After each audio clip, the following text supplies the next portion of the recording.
Okay, Chris, we're going to take a look at your golf swing from the other day. This is after we worked on some changes here.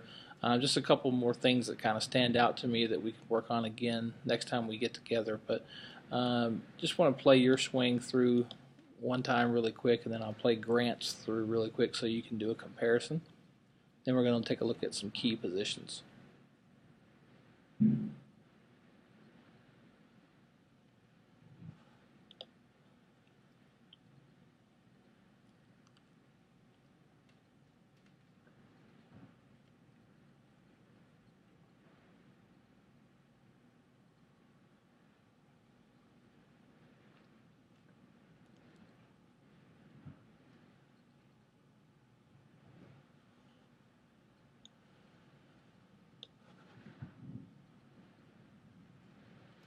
All right, taking a look here at a couple positions.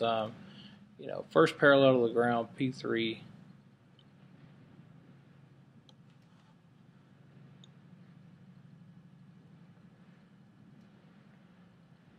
A lot of similarities in these positions here. Things that I really love. And then one thing I want to be cautious of with you, something I noticed was the rate with which your right knee is straightening in the backswing. I feel as though it's straightening a little too quickly and not retaining enough flex. My fear with that is that we'll get your lower center too far forward in the downswing too soon. So, at P3 here, look at how much knee flex Grant has still retained in his right knee as compared to yours. And as we go ahead and get to P3, left arm parallel to the ground, you've pretty much got that right knee locked out, whereas Grant still has quite a bit more knee flex retained here. You'll also notice that you've also got a little bit more loading of number 3, a little bit more left arm roll in Grant in this position, and I don't think it's necessarily a problem for you right now.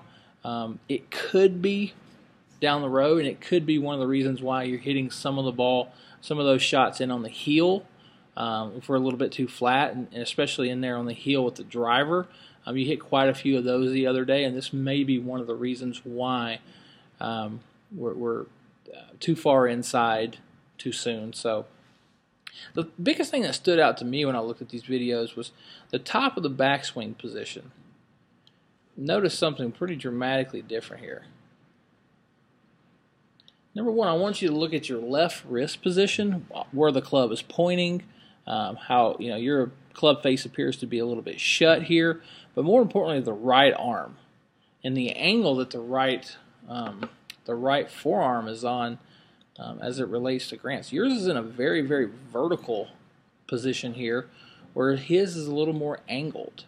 Okay, what that basically means is that he's got more right hand flying wedge loaded at the top of his swing, almost like he's a waiter holding a platter full of plates, where you really don't have that, and that's one of the reasons why your shaft is pointing sort of across the target line there at the top a little bit, instead of over to the left, and that's another reason why the club face is slightly over-rotating and slightly shut.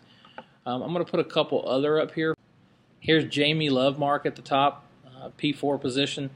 Notice how much more right arm flying wedge, how the right arm is sort of up and underneath the shaft there. Beautiful flat left wrist. Here's Robert Rock at the top of the swing, sort of in that same position as Grant and Jamie. Notice the loading of that right arm flying wedge. The elbow position hasn't changed very much.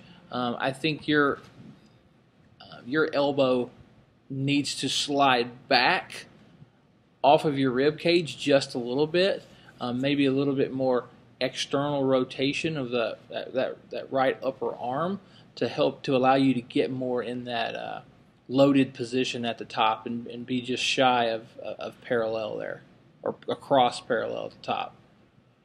Okay, here we are back in the comparison with Grant. I'm going to go ahead and get you to P5, left arm parallel, downswing. Really good looking position right here for you. Back into forward flexion here, Left arm is still in. Your position and Grant's positions are super similar here. This is the issue that we've had with you, and we've discussed a lot. If you look down here at your right foot as compared to his, this is where we're going to start to see the hips slightly too far forward, the hips slightly spinning too soon, and your right knee sort of caving in toward the ball. We've talked about this before, and we've really got to quiet this lower body motion down. When we get here to, basically in your P6 position, you can see that your right foot is already up off the ground, sort of the knee sort of internally rotating toward the target. Whereas in Grant's P6, you see a slight bit of banking in his right foot, but there's not quite as much hip rotation, and his right leg is definitely not internally rotating quite as much as yours. And through the hit, you can actually see, your foot completely comes up off the ground and sort of drags in instead of banking and rolling in like Grant's. Here's the bank and then up on the toe.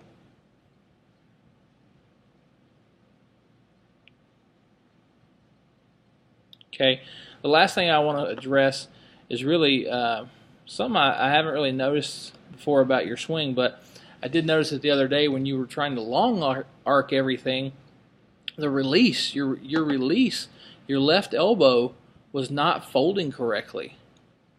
If you take a look here, when you're in this very, very strained, locked, constraint position here, whereas if you take a look at Grant's, you can see that he's fully released the club. His left elbow still pointing down at the ground, and almost bending in that sort of 90-degree angle fashion, which is an indicator that the club face has rotated slightly back to the inside, back to square or squarish, I should say, and not a lot of tension there. But with you, I see this pronounced straight sort of long arc position here, elbows not pointing down at the ground, just sort of moving away from your body, just sort of becoming disconnected here a little bit.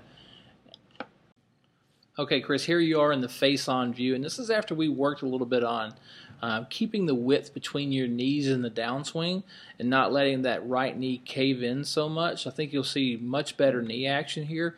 You actually hit most of the positions very, very well, so this was a much improved golf swing toward the latter part of the lesson. So I'm going to go ahead and play your swing through one time, let you take a look at that, and then I'll play Grant so you can see a comparison.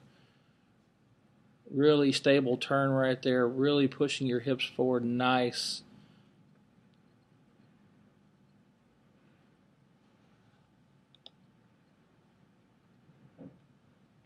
Not a lot of lateral motion in your golf swing at all, a very, very stable axis.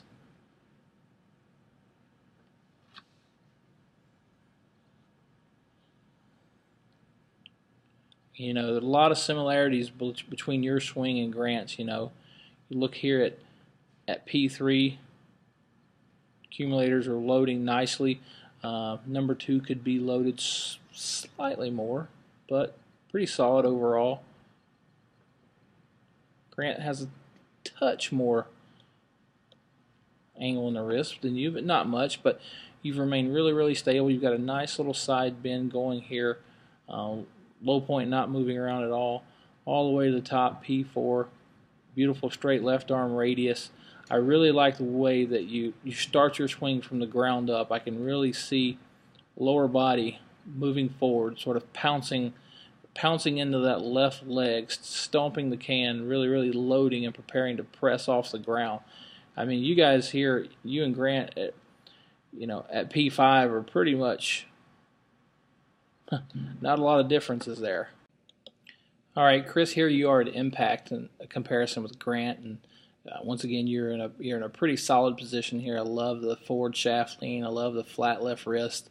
I can see that your weight is firmly onto your left side, but something that I want you to continue to take a look at and really focus on is this right foot.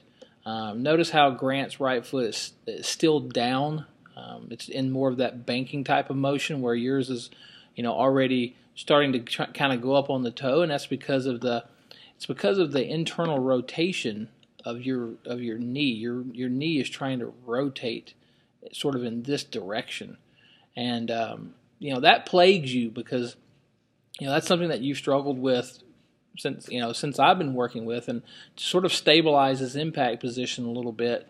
I want you to continue to focus on that and keeping that right foot a little more down. What that's going to do is it's going to stop your hips from sort of spinning out, over rotating in the follow through.